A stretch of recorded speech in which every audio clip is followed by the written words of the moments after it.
আপনি আর আমি তো পাশাপাশি ছেলে ছিলাম, কই তখন তো কিছু বলেননি। এখন হঠাৎ করে এই স্বৈরাচারের ওই ধোয়া তুলেছেন যে এরা রাজাকার ছিল, কেন এতদিন বললেন না কেন? সুতরাং আপনাদের পেছনে হয়তো কেউ এই সম্পর্ক নষ্ট করার জন্য চেষ্টা চালাচ্ছে। কারো ফাঁদে পা দেওয়া যাবে না ভাই। আপনি দেখেননি এই 15.5 বছরে সবাইকে নিয়ে জালেমরা এক জায়গায় রেখেছিল। আপনি সেই বিএনপি করেন, সেই চরমনাই করেন, সেই হেফাজত করেন, জামাত করেন, সব কিন্তু থাকতাম এক জায়গায়। তখন কোনো ফতোয়া দেননি। হঠাৎ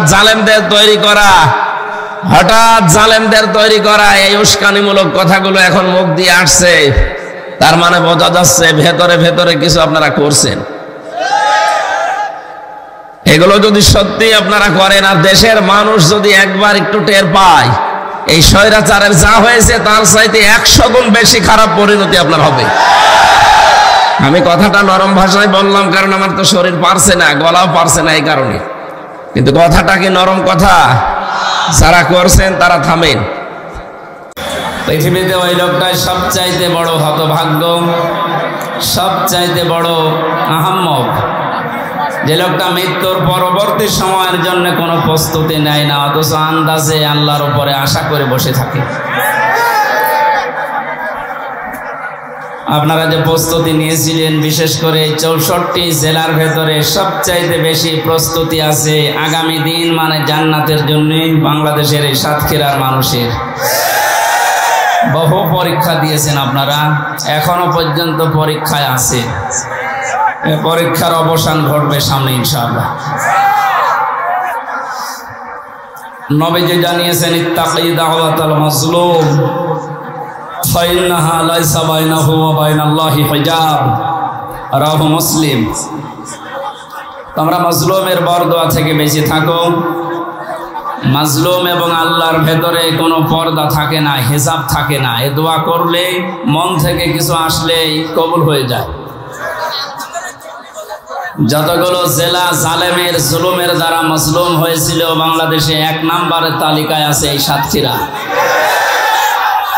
মুসাফির অবস্থায় আছি, মাজলুম অবস্থায় আছি, এবং এখনো আমি 3 বছর জেল খাটার পরে স্বাভাবিক হতে পারি না। এখনো পর্যন্ত আমি অসুস্থ, স্বাভাবিক হতে আরো সময় লাগবে। সুতরাং আমি এখনো অসুস্থ। নবীজির হাদিস অনুযায়ী অসুস্থ মানুষ, মুসাফির মানুষ এবং মাজলুম মানুষের দোয়া আল্লাহ ফেরত দেয় না। এই হিসাবে আশা নিয়ে আমি মোনাজাত করছি, মহান আল্লাহ যেন সাতক্ষীরার মানুষদেরকে মাজলুম হিসাবে গ্রহণ করে তার বানানো জান্নাত দান করে। সামনে বসা মুসলমান ভাইরা, পর্দার আড়ালের সম্মানিতা মা এবং বোনেরা, আর পর্দার আড়ালে নেই, এসব বাইরে চলে এসেছে। তারপরেও যতটুকু পারেন আপনারা, যেহেতু পর্দায় থাকার জিনিস, একটু চেষ্টা করেন। আপনারা আলাদা কিছু বানাননি ওদের জন্যে, সে জায়গা শেষ হয়ে গেছে।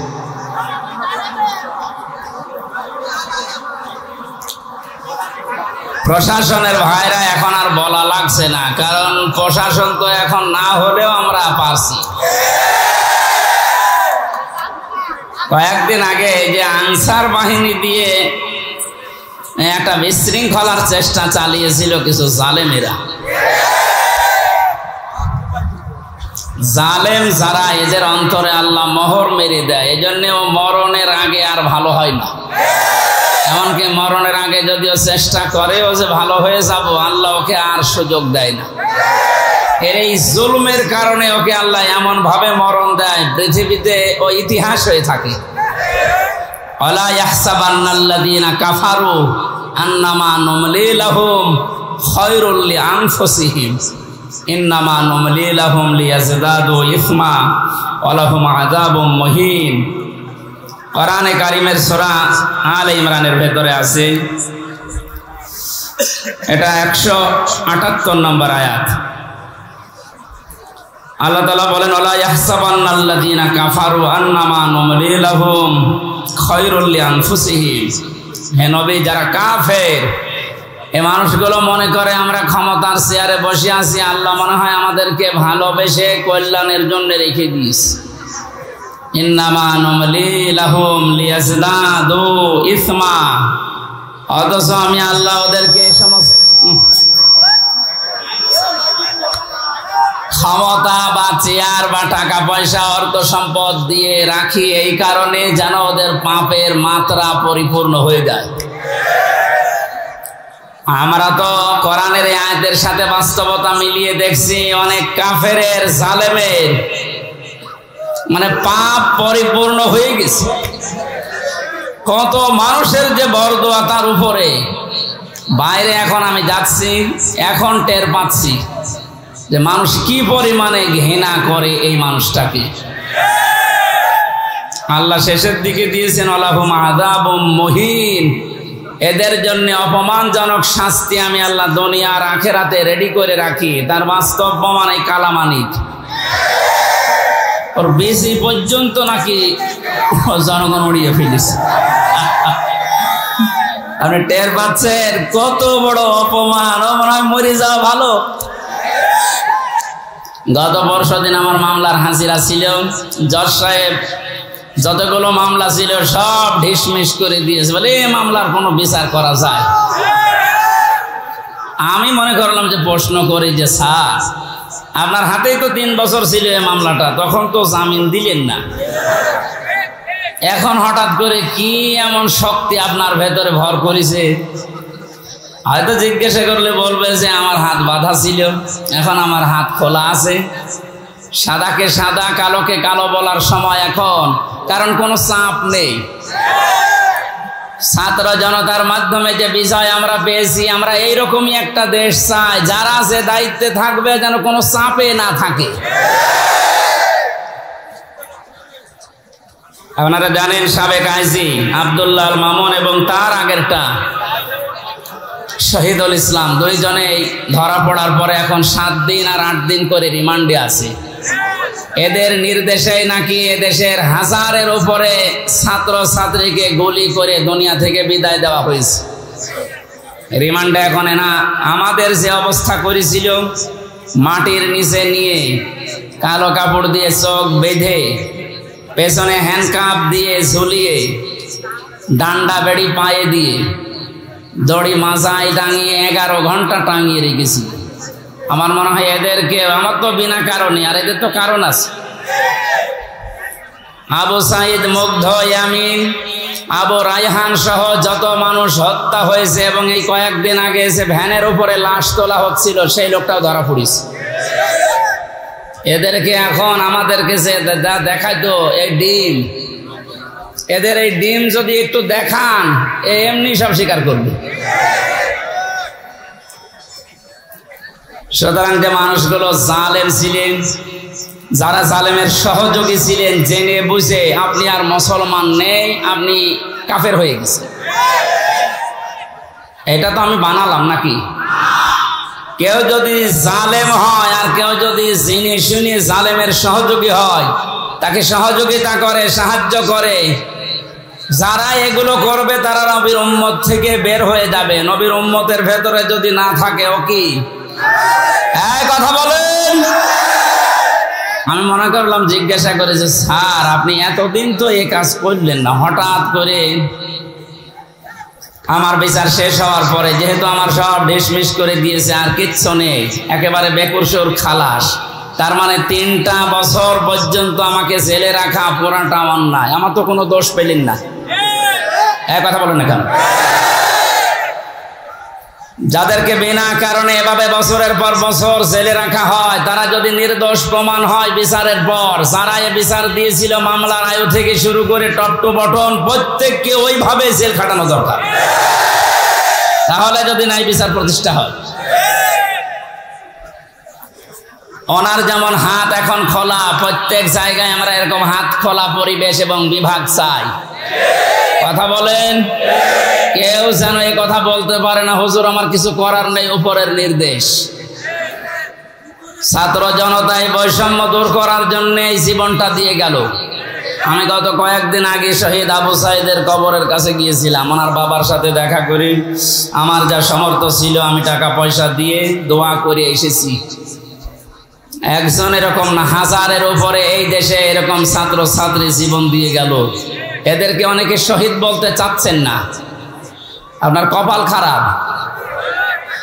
কোরআনে কারীম জানিয়েছে ওয়ালা তাকুলু লিমান ইয়াকতালু ফি সাবিলিল্লাহি আমওয়াত বাল আহইয়াউ ওয়ালাকিন লা তাশউরুন। সূরা বাকারা 154 নম্বর আয়াত, তাফসিরে ইবনে কাসিরের ভেতরে আছে। আল্লাহ পাক বলেন, ওই মুখ দিয়ে কোনদিন এই কথা বলবি না।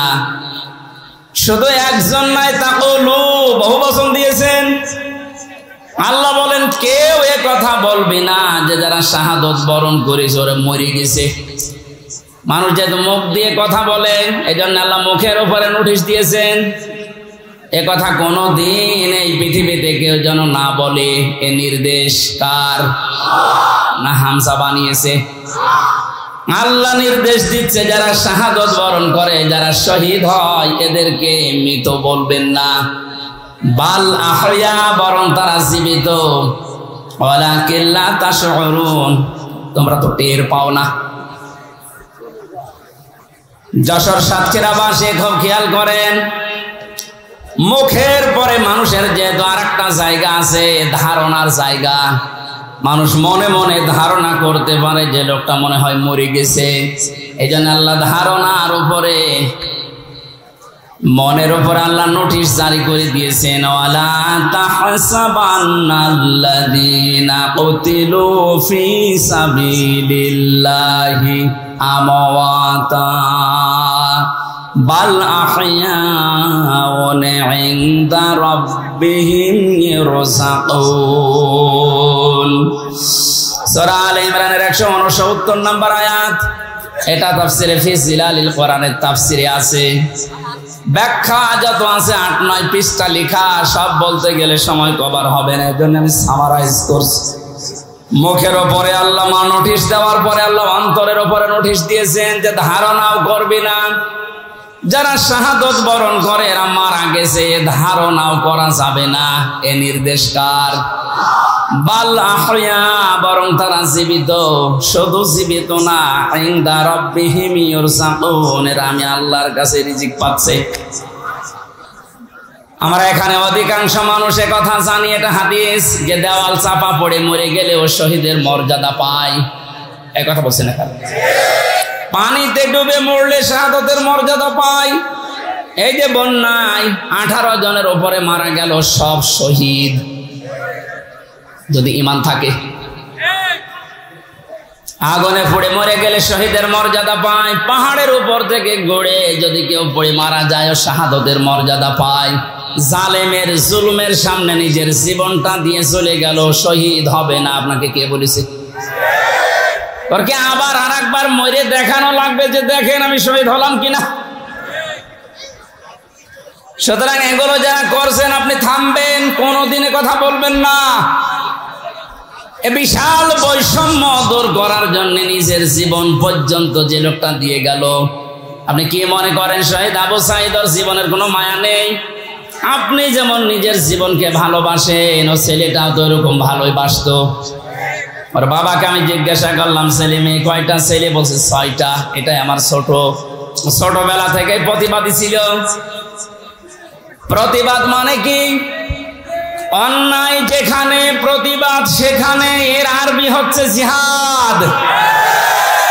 এই 16টা ছেলেটা ছোটবেলা থেকে জিহাদ জিহাদ জিহাদ এইটার ভূমিকায় ছিল। আর জিহাদ করলে আল্লাহ তাদেরকে শাহাদতের মর্যাদা দেয়। মহান আল্লাহ তার জীবনটা এত বেশি ভালোবেসেছেন, সাধারণভাবে রোগের শোকে পড়ে মরণ দেয়নি, দিয়েছে একেবারে ময়দানে। মনে আছে মৃত্যু দেখে দেখে আল্লাহর কাছে যাচ্ছে। 4টা গুলি তার বুকের ভেতরে। যাদের নির্দেশে কাজ হয়েছিল, আহ্বান জানাচ্ছি যারা দায়িত্বে আছেন, একটা কেউ যেন ছাড়া না হয়। আরে কথা কোনোদিন ধারণা আনবেন না, বলবেন তো নাই যে ওরা মরে গেছে এমনি না। এদেশটা স্বাধীন করার জন্য 71 সালে যারা জীবন দিয়েছিল তাদেরকে যদি শহীদ বলতে পারেন, এ পৃথিবীর সবচাইতে বড় স্বৈরাচারী ফেরাউনের পরে এই হাসিনা।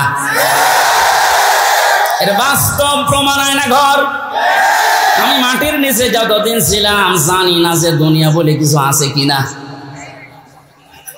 আমারে যারা নিয়েছিল রিমান্ডের নাম করে নিয়েছে তো, অথচ নিয়েছে তো মাটির নিচে। এত কঠিন অবস্থায় রেখেছিল, এত অসহায় হচ্ছিল মনে নিচে কে, যে আল্লাহ পৃথিবীতে তুমি ছাড়া মনে হয় আর কেউ নেই। কারণ আমি বিচ্ছিন্ন ছিলাম দুনিয়া থেকে।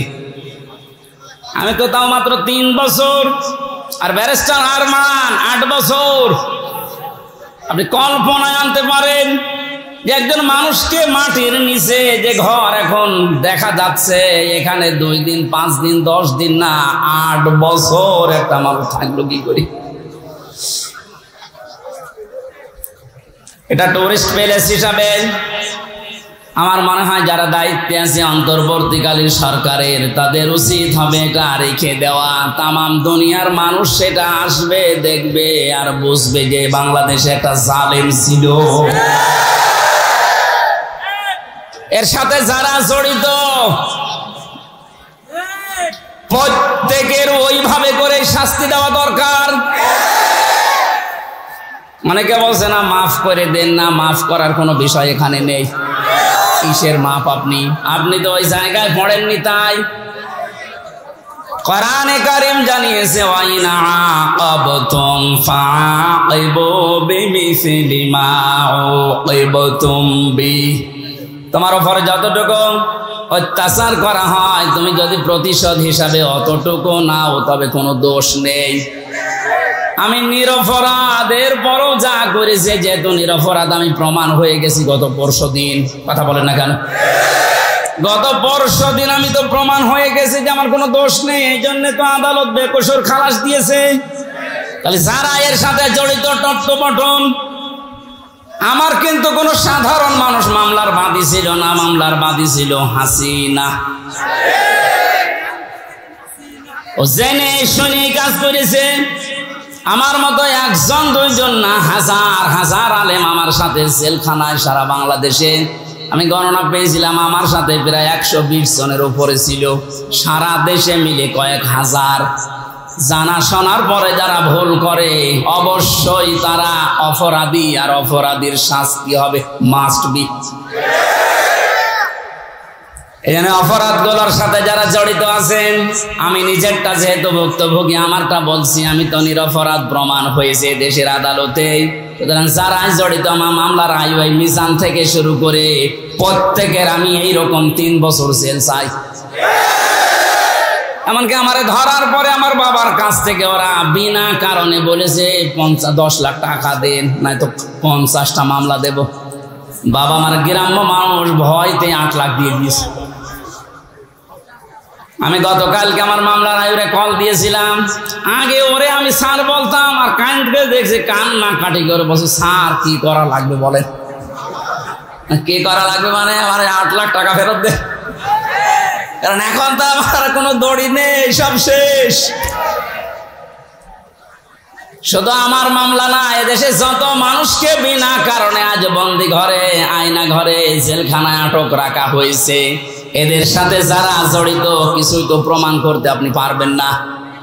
এদেশের 18 কোটি মানুষ যদি মাফ করে দেয় আপনাকে, কোরআন আমার সামনে ব্যারিস্টার আরমানের স্ত্রী আপনারে মাফ করবে না। আমান আজমি কালকে লাইভ করেছেন সংবাদ সম্মেলনে, যা করেছেন তার সাথে পৃথিবীর ইতিহাস পাল্টিয়ে ফেলেছেন। এই জন্য আল্লাহ জালেমদের এত কঠিন এবং করুণ এবং ভয়ঙ্কর পরিণতি নিয়ে আসে। কালকে আদালত থেকে বের হওয়ার সময় দেখলাম হাজী সেলিম হাও মাও করে কাঁদছে। আমি কিছু জানি না, কথা মুখ দিয়ে ভালো বের হয় না। নৌকা বলতে কি হৌকা বলে, নৌকা বলতে পারে না। কি হলো বলেন তো এই জালেমের? যতগুলো হত্যা মামলা তার, একটার যদি রায় হয় হত্যা মামলার, ফাঁসি হবে তার। অথচ বয়স যায়, এই বয়সেও যে চরিত্র এখন দেখা যাচ্ছে, আমার মনে হয় এটা মুখে আনতেও আমার ঘৃণা করে। মানুষ এত নিচে নামে কি করে? এই যুবক মানুষে যদি একটু উল্টা পাল্টা করে তো মেনে নেওয়া যায়। 80 বছর বয়সের শরীর চলে না, আর কি করছে? ওর দৃশ্য দেখে শয়তান মাঝে মাঝে হাসে, আল্লাহ তুমি আমারে শয়তান বানিয়েছো। হাজি নামে কলঙ্ক, হাজি সেলিম যে কত টাকার মালিক ছিল শুধু আল্লাহ জানে, আর ও জানে, তাছাড়া কেউ জানে না। টোকাই থেকে পর্যন্ত পৌঁছে কি হলো আপনার শেষ বয়সটা একটু আল্লাহ বিল্লাহ করে দুনিয়া থেকে বিদায় নেবেন, সে অবস্থা এখন আপনার নেই। মরণের পরে আমি আল্লাহ নিজে জালেমদের বিরুদ্ধে নিজে মামলা দায়ের করব। এদেশে 15 বছর যারা ছিল, পৃথিবী এখন প্রমাণ পেয়েছে অন্তত আয়না ঘরের মাধ্যমে যে এরা জালেম ছিল। জালেমদের বিরুদ্ধে মামলা হামজার না আল্লাহর? কথা বলুন। এটা নির্দ্বিধায় এখন বলতে পারি এদেশের দায়িত্বে যারা ছিল, বিশেষ করে 1734 জন মানুষ, একেবারে ওই উপর থেকে শুরু করে, আমি নিস্টার বললাম না, এ পর্যন্ত 1734 জন মানুষ দায়িত্ব পালন করেছে মেন জায়গায়। এই 1734 জন প্রত্যেকেই জালেম এবং জালেমের সহযোগী। এরা সব হামজার মামলার আসামি। কার? বলেন বলেন। আল্লাহর মামলার আসামি, যিনি নিজে রায় দেবেন, নিজে বিচারপতি, তিনি বাদী। যে মামলার বাদী যত কঠিন হয়, শক্ত হয় মামলা, কিন্তু এরকম ঝামেলায় পড়ে। আমি তো বলেছিলাম আমার মামলা যদি রবিউল জাহাঙ্গীর স্যারের মতো এইরকম মানুষকেও মামলা দিত, টাকা পয়সা দিয়ে কবে আমি বের হয়ে চলে আসতাম। কিন্তু এমন মানুষ মামলা দিয়েছে, টাকা তো খাবে না, কারণ টাকা খেতে খেতে আর জায়গা নেই। তার পিয়নেরই 400 কোটি টাকা। কথা বলছে না, আমার কাছে আর কয় টাকা খাবে? এই জন্য সিএমএম কোর্ট, জজ কোর্ট, হাইকোর্ট মিলিয়ে আমার মামলাটা 30 থেকে 31 বার উঠেছে, এরপরও জামিন হবে না। বলেন তো কোথায় পৌঁছিয়েছে বিচার ব্যবস্থা? একটা মূল্য চুরি মামলা। মূল্য চুরি না, মূল্য চুরি করলে একটা অপরাধ হয়, আর আমার যে কিচ্ছু জানি না ওই বিষয়ে। কোন পাগল ছাগল নাকি একটা কাঁচি, ধান কাটা কাঁচি নিয়ে গেছে সংসদ ভাঙার জন্য, ওরে কালকে হাজির করেছিল কোর্টে। আমার পাশে দাঁড়িয়ে, ওই আমার চেনো? না, আমার নাম বললে কি করবো? বস আমারে বলতে বলিস।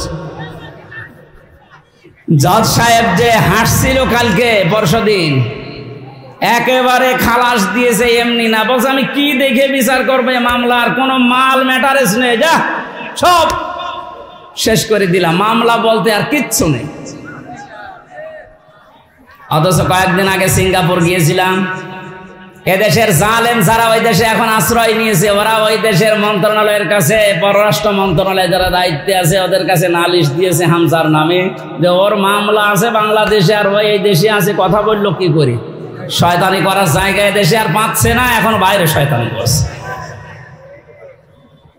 মামলা যেহেতু বর্ষদিন মিটে গেছে, ওইটা এখন আমি পররাষ্ট্র মন্ত্রণালয়ের মাধ্যমে ইংলিশে ভার্সন করে আমি পাঠাচ্ছি। এবার নেন ঠেলা। যারা উল্টা নালিশ দিয়েছিলেন দেখবে যে না এত বেকসুর খালাস পেয়েছে, আদালত একেবারে সব জেনে শুনে খালাস দিয়েছে, তো নির্ভেজাল মুক্ত, এর কোনো দোষ নেই। যারা এই দোষ দেওয়ার জন্য ওই দেশে নালিশ দিয়েছে তারা এবার বিপদে পড়বে না? যে এই দেশে আর থাকতে পারেননি, পালিয়েছে, ওই দেশেও আর পারবে না, আবার আসবে কুকুরের মতো পিটিয়ে মানুষ মেরে খাবে।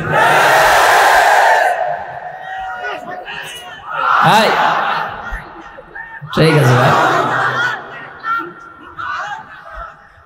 সাতক্ষীরাবাসী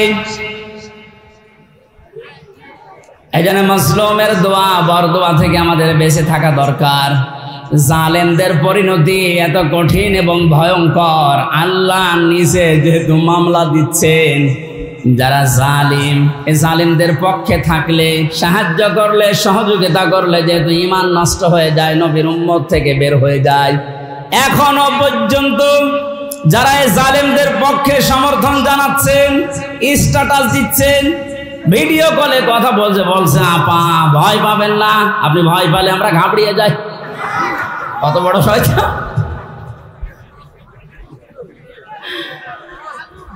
আমার তো মনে হয় ওর ভিডিওটা আমি দেখলাম, শয়তান তো আমি দেখিনি, যদি দেখতাম মনে হয় শয়তান ওরকমই হইতো।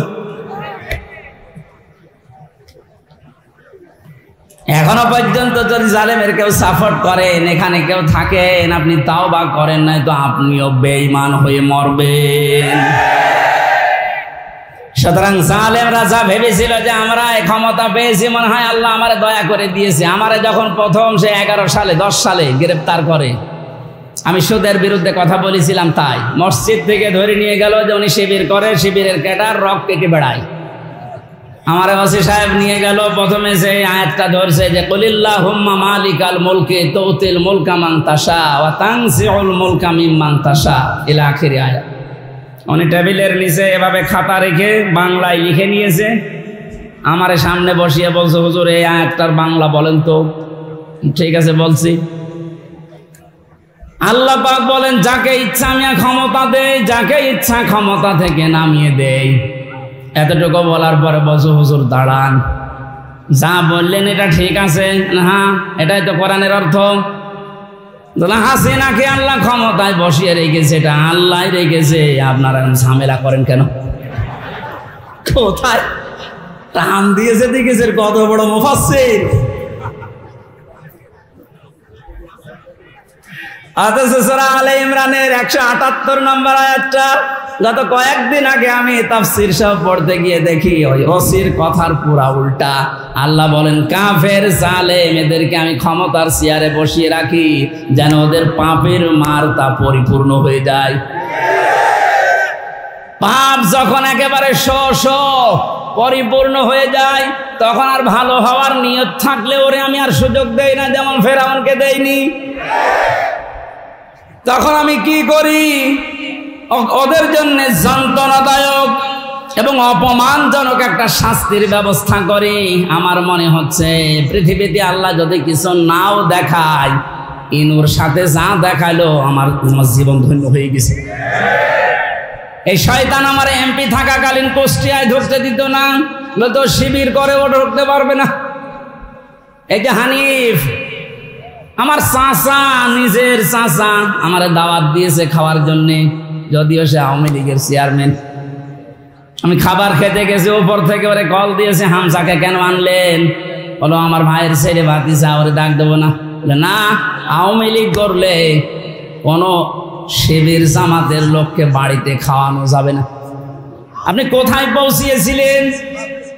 আপনার এই কারণেই তো আল্লাহ এত নিচে নামিয়েছে। এখন কুষ্টিয়ার বর্তমান যে অবস্থা, কান খাড়া করে শোনেন খুলনার বিভাগের মানুষেরা, কুষ্টিয়া আমাদের শেষ জেলা, এই বিভাগের যা করেছে আমি যতটুকু দেখতে পাচ্ছি এখন কুষ্টিয়ায়, এই যে দুইজনের নাম বললাম, এরা যদি একা একা বের হতে চায়, মানুষ পিটিয়ে মেরে ফেলবে।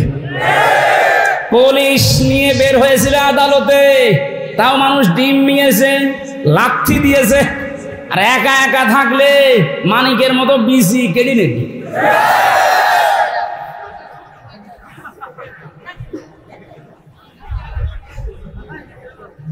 এই জন্য জালেমদের কিন্তু পরিণতি খুব খারাপ। তারা আল্লাহর মামলার আসামি, তাদের দুনিয়াও শেষ, আখিরাতও শেষ।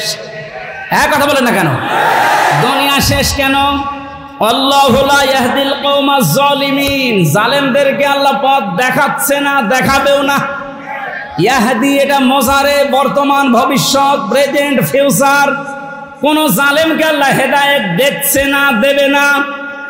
এজন্য আমরা যেন জালেম না হয়, নারী হোক আর পুরুষ হোক, কোনো বিষয়ে যেন জুলুম করবেন না। অনেক মহিলা আছে তার স্বামীর উপরে জুলুম করছেন। হ্যাঁ আছে। মেয়েরা মাঝে মাঝে কল দিয়ে বলো, হুজুর পুরুষদের বিরুদ্ধে কিছু বলেন না। না, আপনাদের বিরুদ্ধে বলছি এই কারণে, কারণ আপনার যে স্বামী যত খারাপ হোক, ও কিন্তু ফেরাউনের মতো না। ফেরাউনের জীবনে আমি পড়েছিলাম, এত বড় শয়তান, ভয়ঙ্কর স্বামী পৃথিবীতে কারো ভাগ্যে আসবে কিনা আমি জানি না। নিজের স্ত্রী আসিয়ার হাতের ভেতরে ব্রেক লাগিয়েছে, পায়ের ভেতরে শলাকা লাগিয়েছে, মাথার উপরে গরম তেল ঢেলে দিচ্ছে শুধু ইসলামের কারণে। এই কপালের ভেতরে ব্রেক দিয়েছে।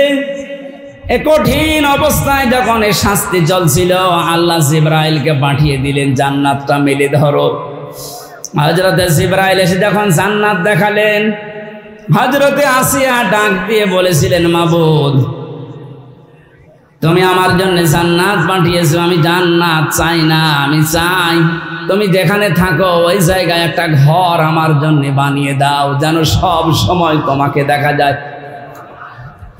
দ্বিতীয় নম্বর, একটু ভালো করে মেয়েরা, এটাই আপনার ওয়াজ। দ্বিতীয় নম্বর তিনি বলেছিলেন, অনাজ্জিনি মিন ফিরআউনা ওয়া আমালিহি ওয়া নাজ্জিনি মিনাল কওমিজ জালিমিন। সূরা তাহরিমের 12 নম্বর আয়াত।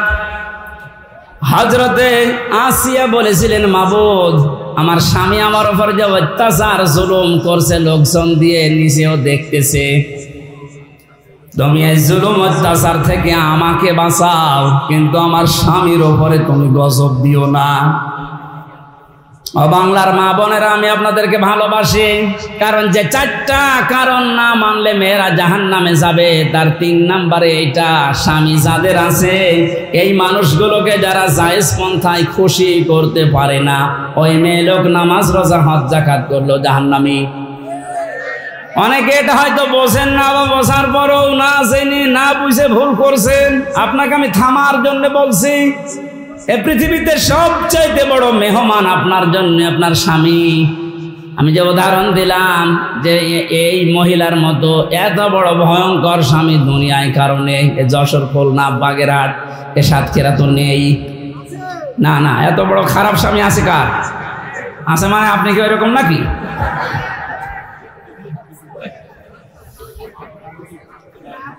এত বড় শাস্তি দেওয়ার পরেও তিনি যদি বরদোয়া না দেন স্বামীর জন্য, আর আপনার একটা সাবান কম হয়ে গেলে, শাড়ি কম হলে আপনি বরদোয়া দেন।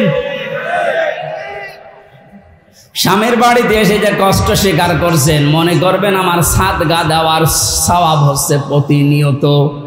এখানে যে সমস্ত মা বোনেরা স্বামীর বাড়িতে অত্যাচার, জুলুম, নির্যাতনের শিকার হয়ে আছেন, আপনার কিন্তু প্লাস পয়েন্ট, আপনি জান্নাতের দিকে এগিয়ে যাচ্ছেন। মাঝখান থেকে ফেরাউন মার্কা যদি আপনার ওই স্বামীটা হয়, ও জাহান্নামের দিকে এগিয়ে যাচ্ছে। বলেন নাউজুবিল্লাহ।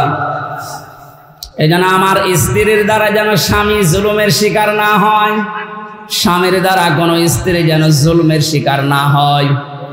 জুলুম এত বড় মারাত্মক একটা অপরাধ। আর জুলুমাতুন ইয়াউমাল কিয়ামাহ, নবীজি বলেন জুলুম কিয়ামতের দিন ঘোর অন্ধকার হয়ে মানুষের সামনে দেখা দেবে। না আমরা যা করি না কেন, অন্তত জুলুম থেকে যেন আমরা বেঁচে থাকি। বলেন আমিন। এটা আল্লাহ এত বেশি ঘৃণা করেন এই জুলুমকে। সূরা ইব্রাহিম 13 নম্বর পারা 19 নম্বর পৃষ্ঠা 12 নম্বর লাইনের 42 নম্বর আয়াতটা আল্লাহ জালেমদেরকে নাজিল করেছেন তাদের দেখে। ওয়ালা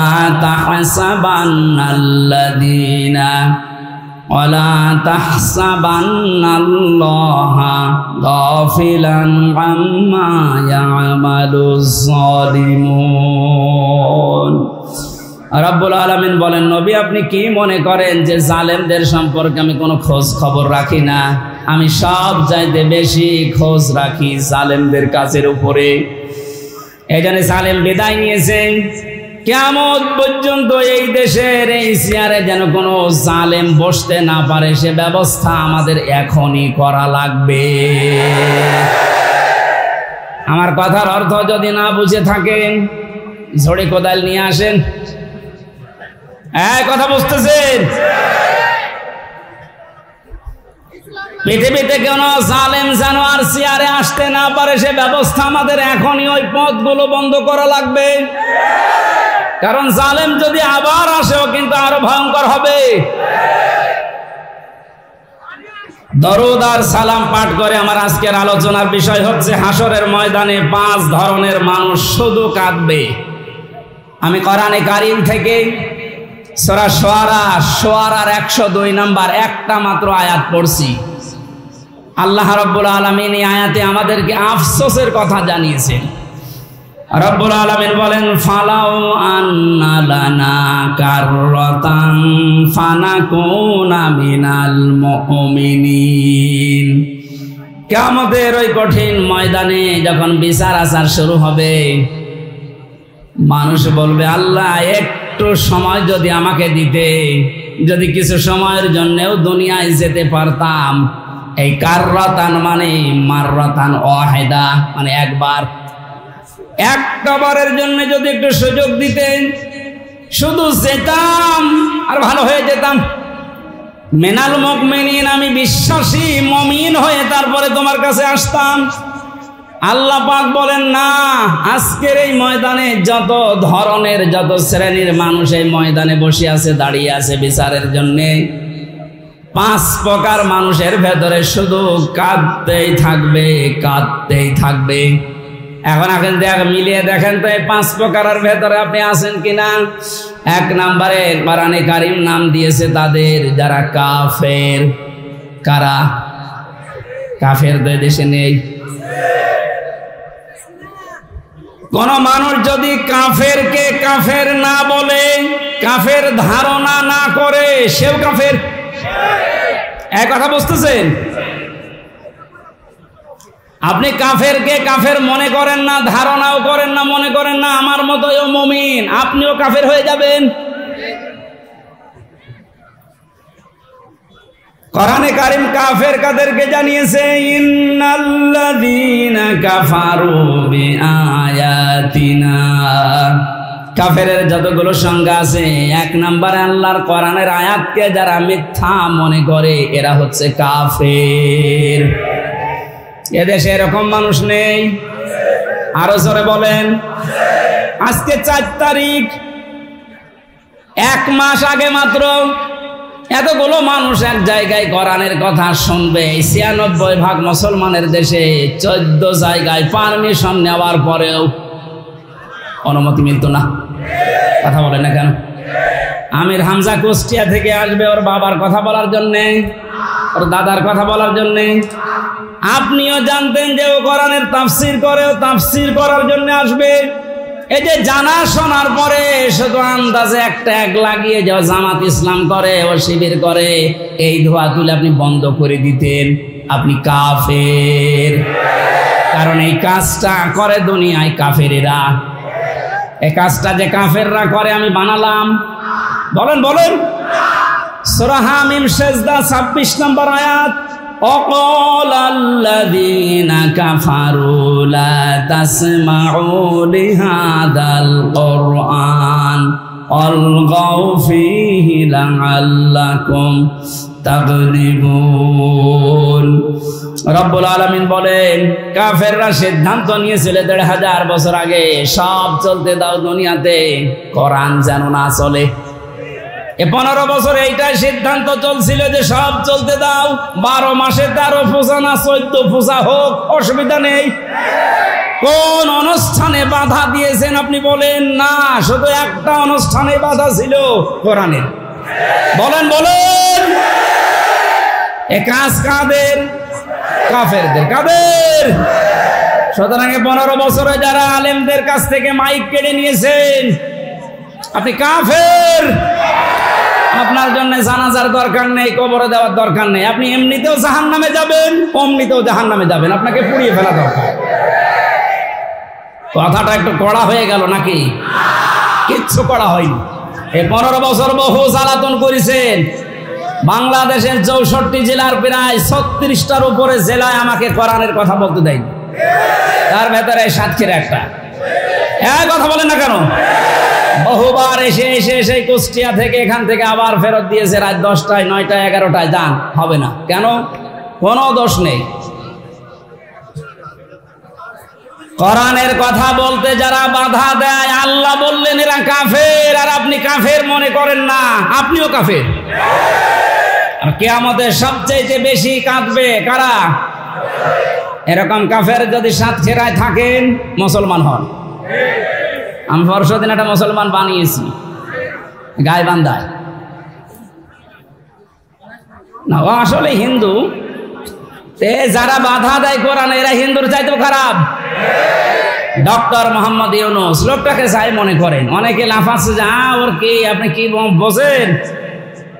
ওর খুঁটি কোন জায়গায় বাধা, ওর পেছনে কোন দেওয়াল আছে আপনি টের পাচ্ছেন?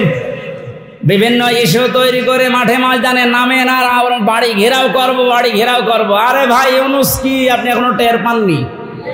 আমার এই যে মোবাইলটা কালকে আদালত দিয়েছে 3 বছর পরে, এ মোবাইলে যদি কল আসে সর্বোচ্চ তারেক জিয়ার পিএস অপু ভাই থেকে কল আসবে, এর চাইতে উপর থেকে আর আসবে না। উনি আমার সাথে 3 বছর জেলে ছিল, একটা পরিচয় আছে। তারেক জিয়ার পিএস অপু, নাম শোনেননি? উনি হয়তো কল দিতে পারে, খুব ভালোবাসে আমারে। আর ডাক্তার ইউনূসের মোবাইলে কল আসে একেবারে বারাক ওবামা জো বাইডেন থেকে, শি জিনপিং থেকে। আপনি টের পান, আন্দাজে লাফান। আনসারের নাম নিয়ে লাভ দিয়েছিলেন, পিটিয়ে মানুষ ঘরে ঢুকিয়েছে। ওদের যে চরিত্র দেখবেন কিছুদিন পরে এই রাজবাড়ি গোলন্দ ঘাটের এই বেশ্যাদেরকেও রাস্তায় নামাবে। ওরা এটাই চালাচ্ছে এখন, কিচ্ছু ছিড়তে পারবেন না। এই লোকটার পেছনে যাই থাক, যে খুঁটি আছে ও খুঁটি নড়ানোর জন্যে ভারত, চীন, রাশিয়া এদের দ্বারা সম্ভব না। তামাম দুনিয়াও যদি এখন একদিকে হয়ে যায়, ওরা একদিকে থাকলে তাও পারা সম্ভব না। বাস্তবতা ওইটাই বলে। মানে ক্ষমতা নেওয়ার পর দিন থেকে ঘোষণা দিয়েছে এদেশে অন্যান্য ধর্মীয় অনুষ্ঠান যেভাবে চলে, পূজা পার্বণ কোনো অনুমতি লাগে না। আল্লাহর কোরআনের অনুষ্ঠানে এদেশে কোনো অনুমতির প্রয়োজন আর কোনো দিন হওয়ার দরকার নেই। ওনার জীবনে কি আছে না আছে আমি জানি না। আল্লাহ যদি ওনাকে মাফ নাও করে, এই কথাটার কারণে আশা করছি মাফ করে দেবে। যে লোকটা কোরআনে কারিম এভাবে ওপেন করে দিতে পারে, যারা উন্নয়নের রোল মডেল করেছিল, কি করেছিল তারা আরো 144 ধারা জারি করে কোরআনের আলোচনা বন্ধ করে দিত। এজন্য কাফেরদের সাথে আত্মীয়তাও বন্ধ করা লাগবে। আমার বংশের 100 জনের 98 জন এরকম ছিল। আমি ঘোষণা দিয়ে দিয়েছি অলরেডি, কারণ এরা খুব খুশি ছিল আমি জেলে থাকাকালীন। এরা খুব খুশি ছিল। আমার বাবাকে মাঝে মাঝে টিটকারি দিত যে নাও করো এবার জামাত ইসলাম। 5 তারিখের পরে ও যখন পালিয়েছে 1:30টার সময়, বিকাল 5টা বাজতে বাজতে বাড়ি থেকে কল করছে, ভাতিজা আমরা সব আল্লাহর ওলি হয়ে যাচ্ছি। এখন আল্লাহর ওলি হচ্ছ, এর আগে কি করেছিলে? কাফেরদের জানাজা পড়া যায় যাচ্ছে। ঘোষণা দিয়েছি যারা ইসলাম কায়েম হবে এইটা চাই না, সে আমার বংশের লোক না, আমার বাবা হলেও জানাজায় আমারে ডাকবেন না। কারণ ওর জানাজা হামজানা, কাবা শরীফের ইমাম পড়ালেও জাহান্নামে যাবে।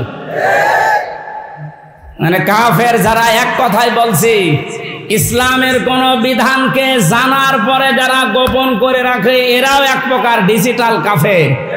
আর এই বাংলাদেশে এটা সবচাইতে বেশি। এই কথা বলছে না কেন? 2 নম্বরে মুশরিক, এটা কঠিন শব্দ। কোরআনে কারীম জানিয়েছে ওয়াল্লাযী আরসালা রাসূলাহু বিল হুদা ওয়া দীনিল হক লিইয়ুযহিরাহু আলাদ-দীনি কুল্লিহি ওয়ালাউ কারিহাল মুশরিকুন। তিনি সে আল্লাহ যিনি তার রাসূলকে দ্বীনে হক দিয়ে, সত্যের বিধান দিয়ে দুনিয়ায় পাঠিয়েছেন। যত নিয়ম নীতি, যত ধর্ম তন্ত্র মন্ত্র আছে সব যেন পেছনে ফেলে দিয়ে আল্লাহর দিনকে তিনি দাঁড় করায়। এজাহার মানে বিজয় করা, এজাহার মানে প্রকাশ করা। তাহলে রাসূলের দায়িত্ব ছিল দুনিয়ার সব ধর্ম, সব নিয়ম নীতি তন্ত্র মন্ত্রের উপরে আল্লাহর কোরআন, আল্লাহর ইসলামকে তিনি বিজয় করবেন। আরো আসতে বলেন।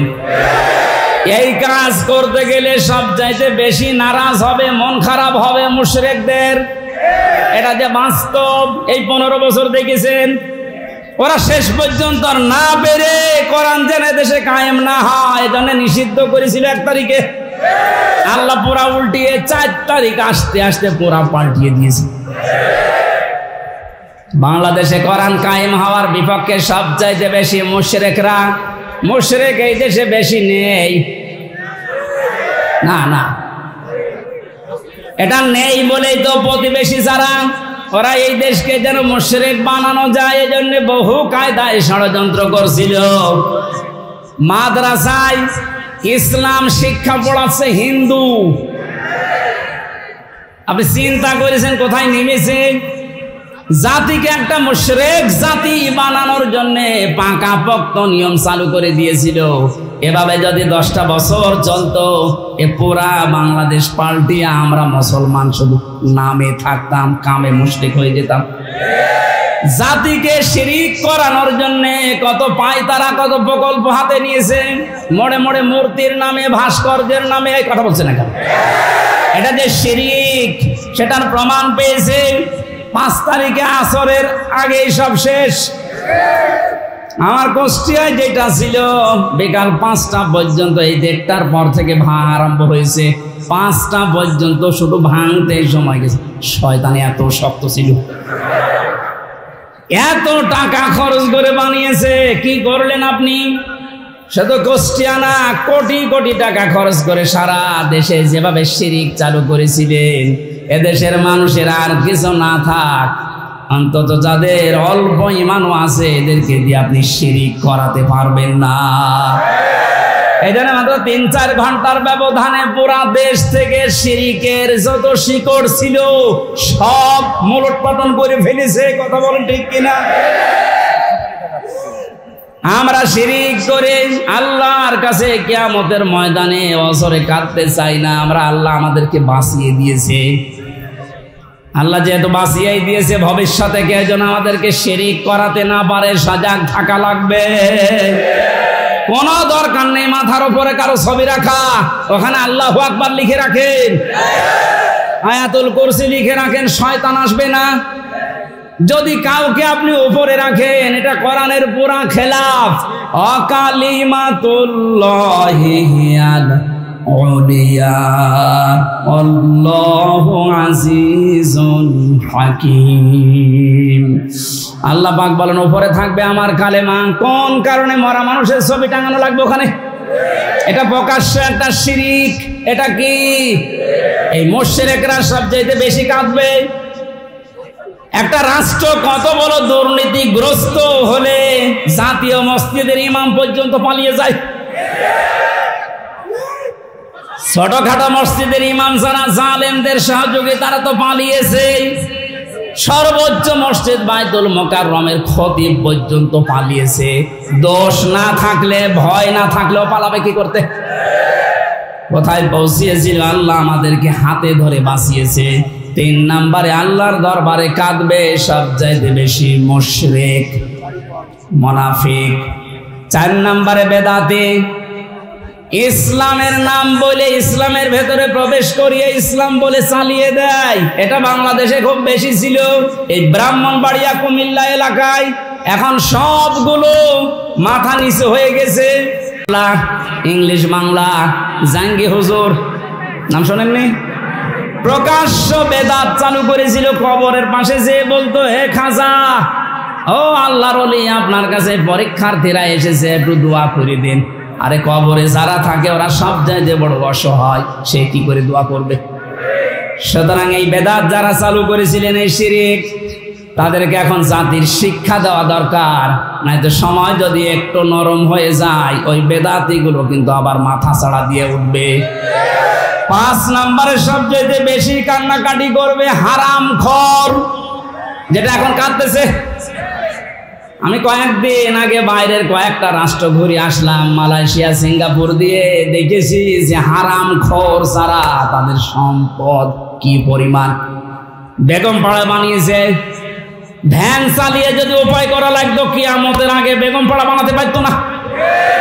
সবগুলো টাকায় জনগণের। কথা বলুন। শিক্ষকদের বেতন হয় না, আর ওর এক মেয়ের বিয়েতে 12,000 কোটি টাকা খরচ করে। ওর মুখে মারবেন না কোন জায়গায় মারবেন? হারামখোর যারা, থামেন।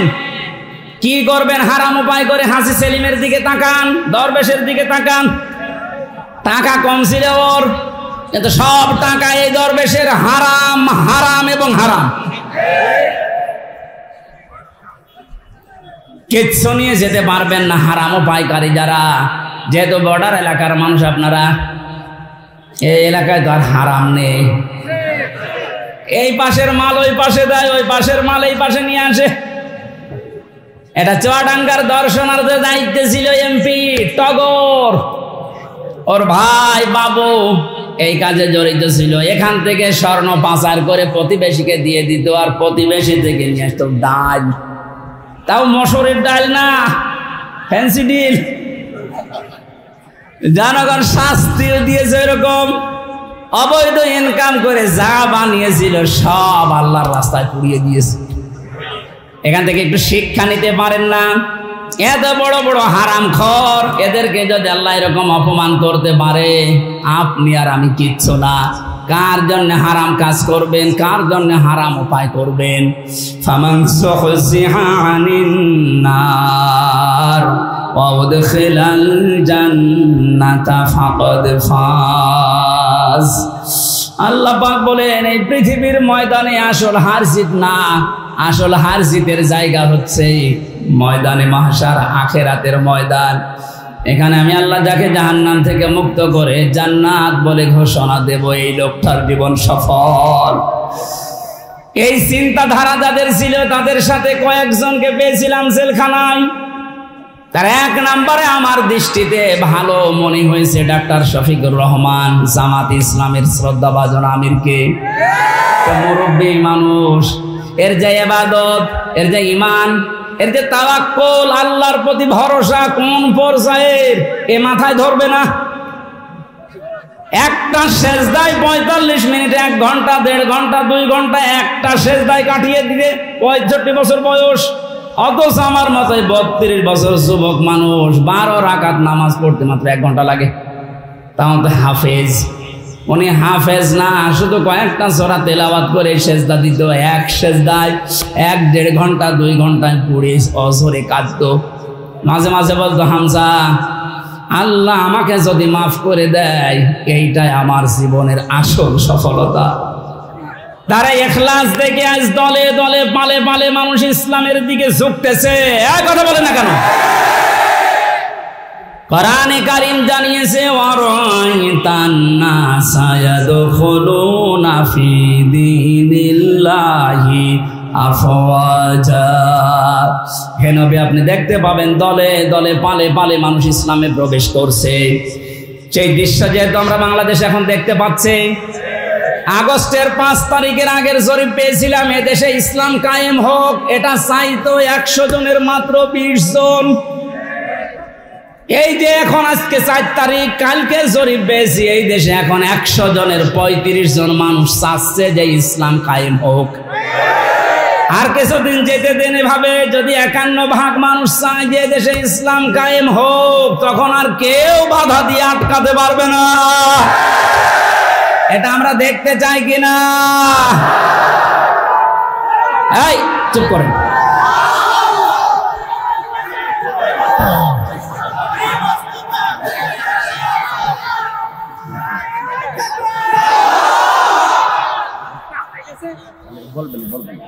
সাতক্ষীরাবাসী, আমার বয়স যেহেতু 32, আমি দেখি না। এই যে মুরব্বী যারা আছে এনারা দেখেছে এ দেশটা বাবা চালিয়েছিল, কেমন দেখা গেছে।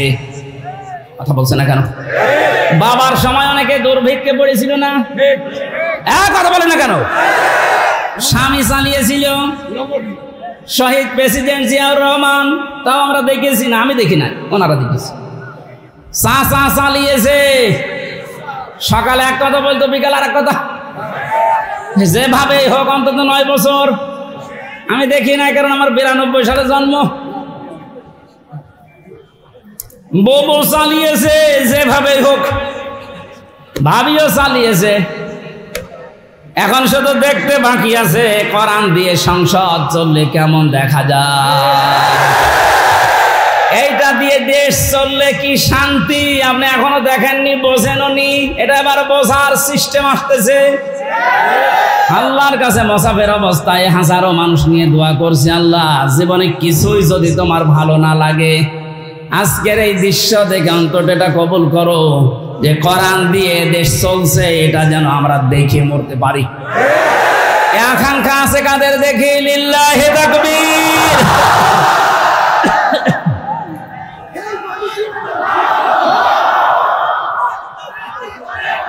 আলহামদুলিল্লাহ ভাই।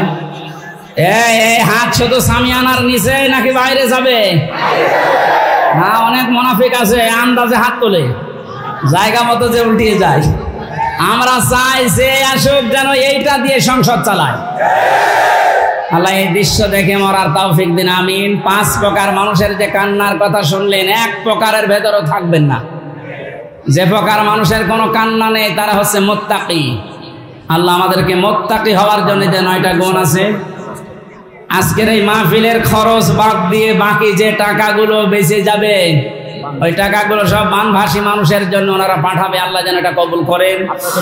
আগামী 8 ডিসেম্বর রাতের বেলায় এশার পর থেকে বা দেশা থেকে রহিতা, মনিরামপুর, যশোরে আমি কদলাপাড়া, ওখানে এই জাহাঙ্গীর স্যারের মাহফিল আছে, ওখানে যাব। ওখানে যেন আমরা কথা বল। 5,000 টাকা দিয়েছে আমাদের চেয়ারম্যান ইব্রাহিম, না ইব্রাহিম সাহেব, সাবেক কিজের, এখন বর্তমান চেয়ারম্যান হয়ে যাবে ইনশাল্লাহ। আল্লাহুম্মা আমিন। লা ইলাহা ইল্লা আনতা সুবহানাকা ইন্নী কুনতু মিনাজ জালিমিন। রব্বুল আলামিন, সারাটা জীবন অপরাধ করে জীবনটা নষ্ট করে ফেলেছি।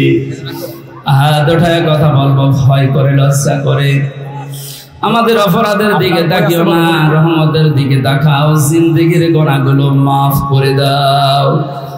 এ মাহফিলের আয়োজন করতে গিয়ে তোমার বান্দা ঈমান সহ যত যুবকেরা শ্রম দিয়েছে, আল্লাহ আমি অনেকের নামও জানি না। এই যুবকদেরকে যে মা পেটে নিয়েছে, মায়ের পেট খাদিজার মতো বানিয়ে দাও। এই মাহফিল যার মাধ্যমে এসেছে, মাওলানা রবিউল ইসলাম সহ যত মানুষ এই মাহফিলে দল মত নির্বিশেষে, আল্লাহ তাআলা বহু কষ্ট করে রোদের ভেতরে যারা বসে দাঁড়িয়ে যে মানুষগুলো কোরআনের কথা শোনার জন্য কষ্ট স্বীকার করেছে, এদেরকে তুমি শেফায়ে কামিলা আজেলা এবং উত্তম পুরস্কার দিয়ে ধন্য করো। এলাকায় মাটির নিচে যত মানুষ ঘুমিয়ে আছে মাফ করে দাও। আল্লাহ তাআলা মা বোন যারা এসেছে, নামাজ রোজা পর্দার পাশাপাশি স্বামীর খেদমতের সুযোগ তাদের দান করো। স্বামী যাদের অবাধ্য আছে তাদেরকে বাধ্য করে দাও।